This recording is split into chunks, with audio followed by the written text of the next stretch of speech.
नमस्कार, स्वागत है आप दर्शकों का। आप देख रहे हैं न्यूज़ 18 का डिजिटल प्लेटफॉर्म। मैं हूं आपके साथ रजनी चौबे। पहले ऑल टाइम हाई, फिर धड़ा, फिर उछाल और फिर गिरावट।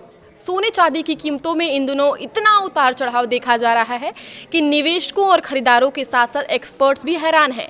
29 जनवरी को चांदी ने 4.20 लाख किलो का रिकॉर्ड हाई बनाया था, जबकि सोने ने 1.93 लाख का। गोल्ड और सिल्वर दोनों ही रिकॉर्ड हाई से काफ़ी सस्ते हो गए हैं। मल्टी कमोडिटी एक्सचेंज यानी MCX पर सोने चांदी की कीमतों में एक ही दिन में 32,000 रुपये तक की गिरावट आई है। 12 फरवरी को चांदी में करीब 10% की गिरावट देखी गई, जबकि सोने में करीब 3% की गिरावट आई। हालांकि शुक्रवार को एक बार फिर सोने चांदी के भाव चढ़ गए हैं। बीते 29 जनवरी को लाइफ टाइम हाई छूने के बाद सोना चांदी के दाम जो हैं वो काफ़ी गिर चुके हैं। सोने में करीब 41,000 रुपये की गिरावट है, जबकि चांदी के भाव 1.83 लाख रुपए तक गिर चुके हैं। आज यानी शुक्रवार को कमोडिटी मार्केट का इस हफ्ते का आखिरी दिन है, लेकिन कम दामों पर शायद ही मुनाफा वसूली दिखेगी।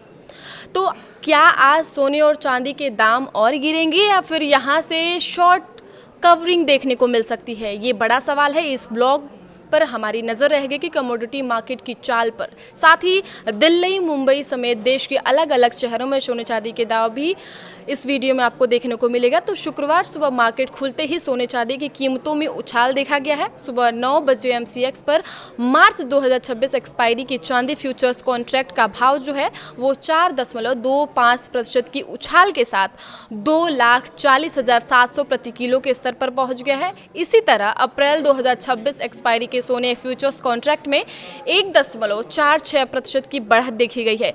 कीमत 1,54,303 प्रति 10 ग्राम हो गई है। अब सबकी नज़र शुक्रवार शाम को आने वाले अमेरिकी महंगाई की आंकड़ों USCP डाटा पर है। इन आंकड़ों से ये तय होगा कि सोने की अगली चाल ऊपर की ओर होगी या नीचे की ओर। बता दें कि सपोर्ट प्राइस वो भाव होता है जहां पहुंचने के बाद गिरावट थमने और खरीदारी बढ़ने की उम्मीद होती है, जबकि रेसिस्टेंस वो भाव होता है जहां पहुंचने के बाद बिकवाली बढ़ने और कीमत के और ऊपर जाने में मुश्किल हो सकती है। आगे की खबरों के लिए आप देखते रहिए न्यूज़ 18 का डिजिटल प्लेटफॉर्म। धन्यवाद।